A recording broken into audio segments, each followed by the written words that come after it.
Michigan Magazine is kept on the road by our many Michigan friends. You'll find delicious food and fun at Timber Steakhouse, East County Line Road, South Branch, Michigan. You'll find delicious steaks, pizza, and a full menu with the best food in the North. Enjoy the fine food and karaoke fun at Timber Steakhouse, County Line Road, South Branch. 33 Motorsports Park, family racing fun for all ages and skill levels. 3 tracks located on M33 in Oscoda County. Come watch or join in the action all year long. Developed for motorcycles, quads, UTVs, and snowmobiles. 33 Motorsports Park. Rose City Drug, just south of the Rose City city limits at 2640 North M33, featuring a state-of-the-art, completely automated and extremely accurate computer-filled prescription process. Here at Rose City Drug, we're family-owned and operated for over 20 years. We offer fast and friendly service, and we always take the extra step to make sure your needs are fulfilled. Clemix Sales and Service on Mapes Road, west of Mile, your complete recreational vehicle sales and service connection.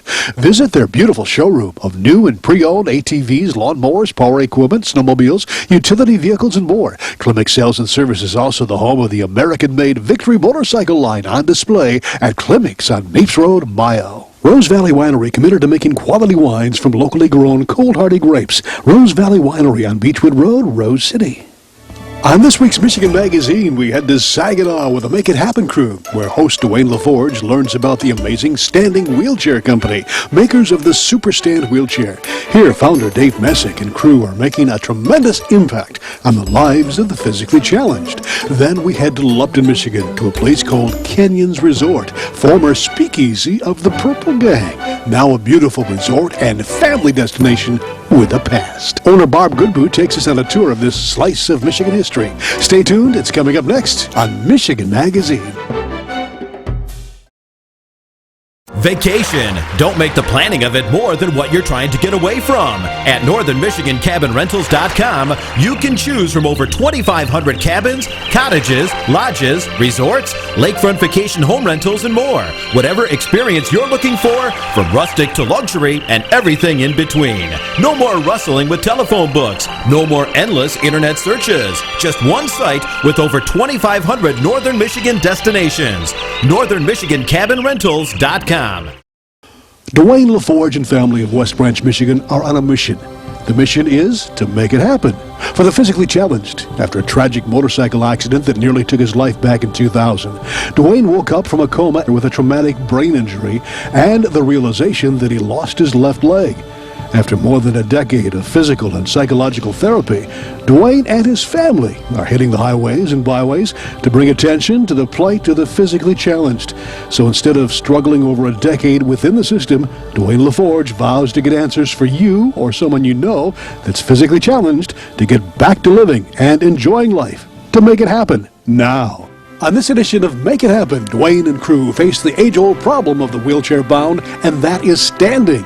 We visit the Standing Wheelchair Company of Saginaw, makers of the Super Stand wheelchair, making what was thought nearly impossible possible.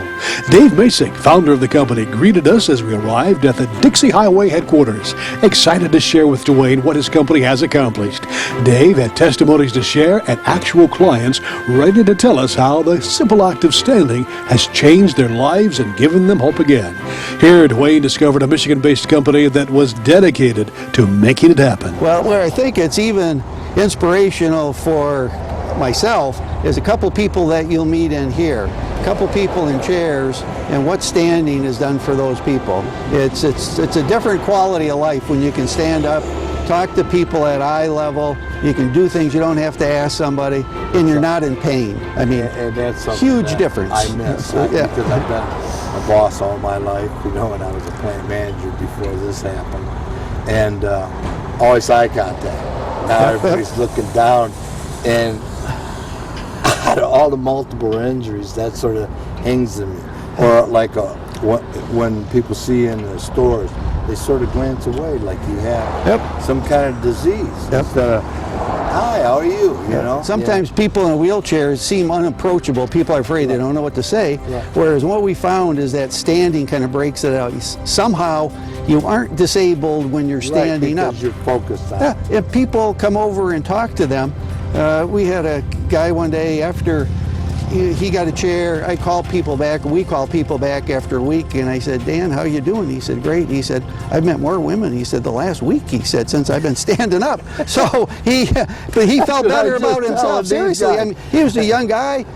Before, he felt kind of intimidated, but now he was 6 feet tall again. He felt great. Yeah, come on, guys. Go ahead. Here I am. Yeah, it's fantastic. Yeah. You know? The Standing Wheelchair Company has been perfecting their process and product for years, dedicated to each individual customer. As Dwayne would soon discover in this exclusive look behind the scenes, it takes a team of professionals to bring it all together to make dreams come true, one chair at a time.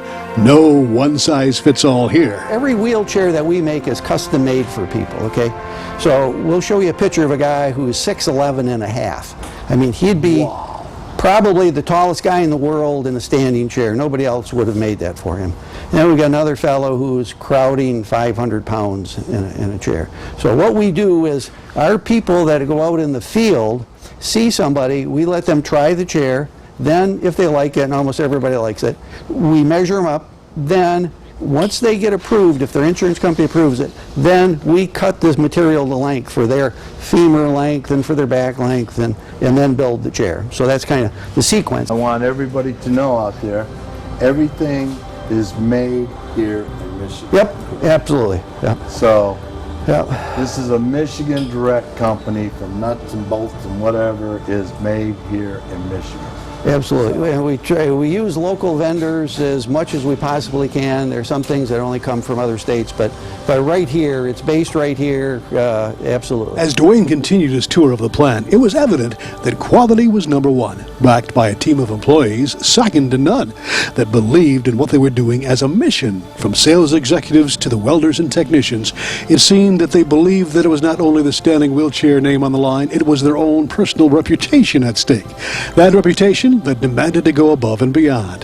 That was underscored as Dave took time to introduce Dwayne to many of the team members. You can get a paycheck anywhere, but here we're doing something to help people who, for whatever the reason is, their life has issues, and we're doing just a little bit to make their life a little bit easier or a little bit better. And you know, that's above the paycheck. What's nice is that it makes you want to come to work. Exactly. And when you get done with work, you know that somebody else is going to appreciate what you have done. Right. So that's a big reward all the way around, you know. So I'm very proud to meet you, and good job.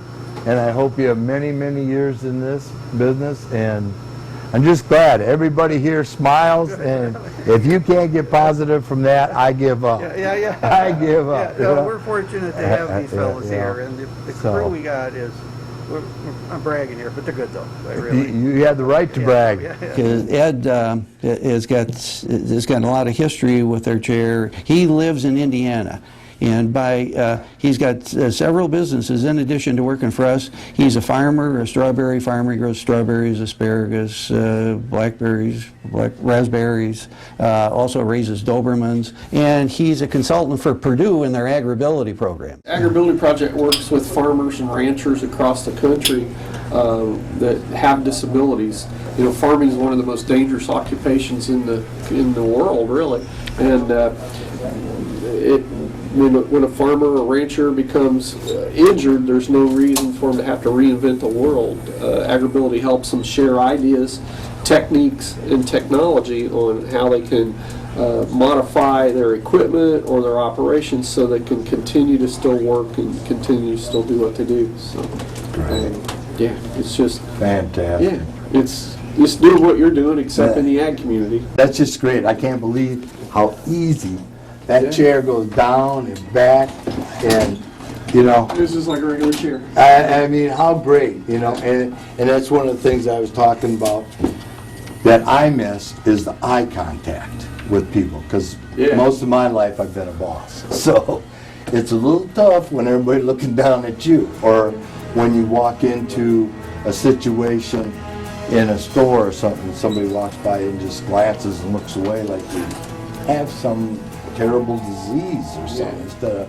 going It's almost high, like high. you're invisible. Yeah, right. Correct. Dwayne's tour of the Standing Wheelchair Company in Saginaw continues on a future edition of Make It Happen as we hear more amazing testimony and witness the incredible detail that goes into each Michigan-made standing wheelchair. Join us then as Dwayne LaForge continues his journey for the physically challenged to make it happen. Michigan Magazine is being brought to you in part by Randy's Restaurant and Bakery, downtown Rose City. Freshly baked daily, cookies, breads, pastries, donuts, homemade pies, and more. Randy's has a full menu to tackle the heartiest appetite, including pizza and hand-dipped ice cream. Greenbrier Golf Course, Sage Lake Road, Lupton. You'll love this beautiful, professionally designed 18-hole course with a bogey golfer in mind. From pro to beginner, Greenbrier will have you returning for more. Enjoy the watered fairways, driving range, full-service restaurant, bar with Wi-Fi, and gift shop. Greenbrier, Sage Lake Road, Lupton. Hinchman Acres, Canoe Livery and Resort on M33 just north of Mayo, catering to the outdoor enthusiasts. Cabins, canoes, kayaks, rafts, and more. Daytime or overnight trips along the world-famous Asabo River. A family getaway for over 75 years. The Michigan-made rebounding mailbox pole. Never again worry about the winter snowplow taking out your mailbox with this ingenious rebounding pole. Your mailbox takes a hit and keeps coming back year after year. Call now or visit their website, toughmailboxes.com. Hello, my name is Kenyon, and here's my story. I'm a very old resort established in 1903 by Charles Kenyon. I've lived a long life and survived most of my past owners. I've sheltered many families, witnessed many tears, most happy, some sad, yet all were wonderful. Those are the words penned in the diary of a northern Michigan landmark resort near a sleepy little village in northeast Lower Michigan. Kenyon's is well known to generations who've patronized its rooms and dining area, many considering it a part of their family's past. To some, even a family member. It's a haven not only to vacationers, but also was the speakeasy of choice of the notorious Purple Gang. Secret passageways and underground tunnels still exist and are testimony to that. Some say Kenyon's Hideaway, as it's known today, is haunted by the past and its patrons. This historic Michigan location recently was in danger of demolition after the death of one of its owners. But a strange and unique and mysterious set of circumstances set in motion the salvation of the building. Barbara Goodboo, once a waitress at the Hideaway, was drawn back hundreds of miles to take over the operation. She bought the property, investing time and $1 million into its renovation. A renovation that brings it back reminiscent of its glory days. Those glory days, the fruit of a seed planted by hard work and nurtured by big dreams. Well, it started off as a cabin, a hunting cabin, and then in 1903 is when it actually went into business as a little lodging resort business. As a matter of fact, in the archives I have something that's really cute. I have a certificate of deposit for $5.35 that they took to the bank in West Branch for their first week's taking for renting this out. This used to actually be a lodging camp at first. It owned 15 cottages on both sides, so you had like 7 on one, 8 on the other. This actually used to rent out the annex building on the side, which then accommodated 4 more family groups. And in the parking lot there was another building that actually was the boathouse. So you could actually rent a boat here for 25 cents a day, and for another nickel you could rent the motor. So that's kind of how Kenyon started out. It was founded by Charles Kenyon, who built it. He actually bought the land from a logging company after they had gotten done logging this whole entire area. What a lot of people don't realize is that there was a lot of tunnels through these areas. And they crisscrossed back and forth from the Graceland Ballroom. A lot of people are familiar with Graceland Ballroom. That was actually the home of the Purple Gang. And they actually lived, a lot of them, on this lake. And on this lake is where they actually raised their families. And this is kind of where they came and went from when they didn't want people to know who they were or what they were doing. So this was kind of like the hideout, which is where Kenyon's hideout comes from. So, and even this building, although it was built by Charles Kenyon's, we know that there is a lot of Purple Gang people people and family members that helped erect the building and put it together when that time came, and the opposing little cabins and whatnot. And even on this lake, there's still an old mafia house that was built back in this time. And I think that just recently sold about 4 years ago. And that was right here on Sage Lake as well. So we've got a lot of history here. We have a lot of history here. I'm not saying it's great history that we should all be proud of. I'm just saying it's history and we should know about it, you know. The cute thing here now is because you'll see people that'll come back and forth from Kenyon's, and they now will tell stories of things in the past. For example, we have one lady and her father used to be a chauffeur for the Purple Gang, you know, and she has stories to tell that she's never told before. We have a lot of women, grandmothers, that you would not even imagine come here and tell you about how they used to make beer and booze in their own bathtubs and stuff. You know, the size of the tunnels that used to crisscross through the properties, starting from Graceland Ballroom in Lupton, were big, very big enough that you could get a barrel through. So we're talking good-sized tunnels. And a lot of those tunnels are gone nowadays, grown over, because of course they weren't bricked in or anything. They were solid hole tunnels carved in the dirt, you know, tree roots going through them and whatnot. So as a kid, I lived in Lupton next to the Graceland Ballroom, and I thought all kids grew up hanging out in those little underground tunnels playing one-armed bandits. I didn't know. Yeah. They actually had a couple of them still down there, and I remember old man Floyd, before he passed on, used to let me go and play down there as a kid. We used to mow his lawn and stuff. So back at that time, that's how naive I was. I always thought that these little old men over at Graceland Ballroom have some great stories to tell. You know, that's how naive I was. I didn't realize years later that I would own Kenyon's and actually be part of where the Purple Gang actually existed, and all that stuff was true. Well, how did you become the owner here? I mean, you've worked here before you were an owner, didn't you? Yes, I did for a very long time. I was one of Jimmy Jones's first employees, and I used to work for him for quite a while. I did bartending, waitress, upstairs, managed for a while. He married Jean Ann Jones, and she came into the picture, and they had 2 kids. However, we all remained really good friends, you know. So I would come and go back and forth from Florida, and in the summers I'd come back up and work. And we always kind of knew that one day, if anything happened, I would be there, you know.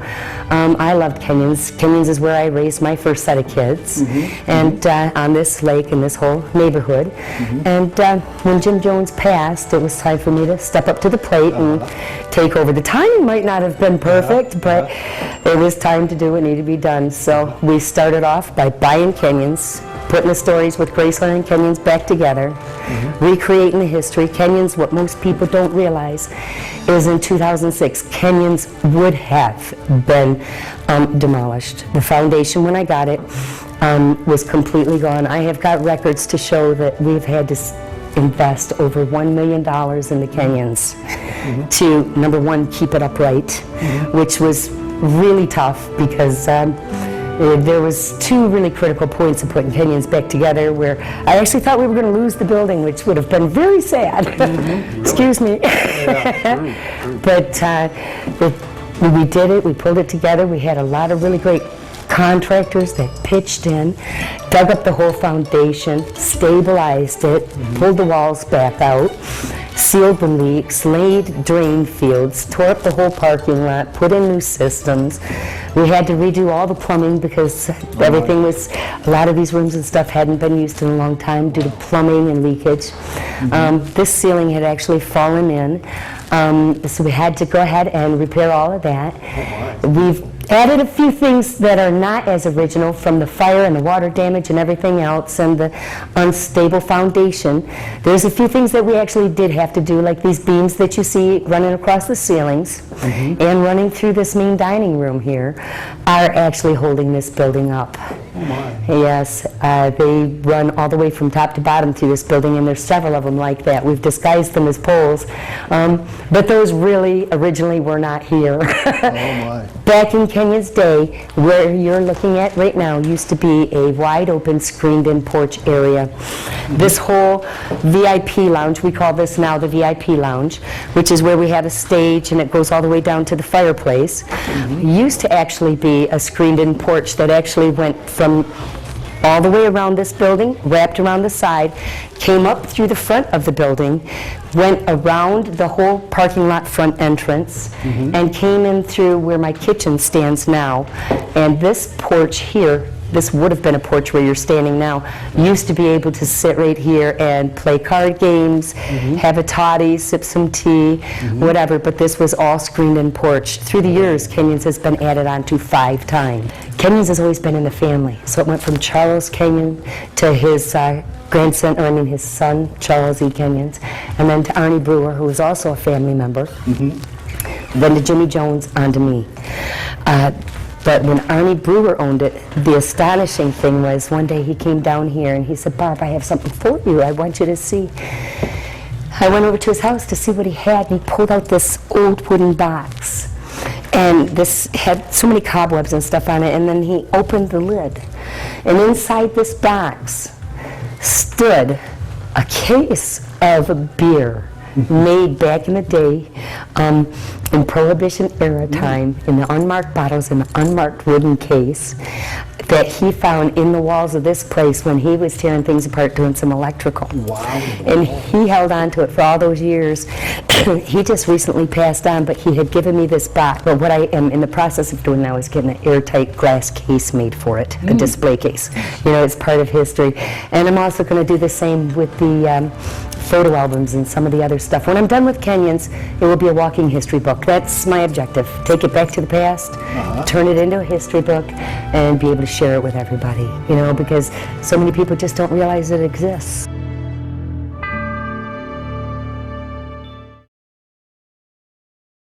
There you have it, Michigan off the beaten path. Thanks for joining us. We hope you'll keep in touch till next we meet here on RFD TV. I'm Barry Stutzman, urging you to get up and get out to discover what's in your own backyard.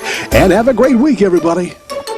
I'd like to thank all those that help keep Michigan Magazine on the road. Rose Valley Winery, committed to making quality wines from locally grown, cold-hardy grapes. Rose Valley Winery on Beechwood Road, Rose City. Discount Foods, downtown Mayo. Find national name-brand foods and merchandise at sharply discounted prices. Shop the smart way and please the family without breaking the budget. Discount Foods, downtown Mayo. Tri-Point Connections, a church connecting to God, people, and community. Tri-Point Connections invites you to rediscover church in a relaxed, refreshing atmosphere. Join us Saturdays for fellowship and worship.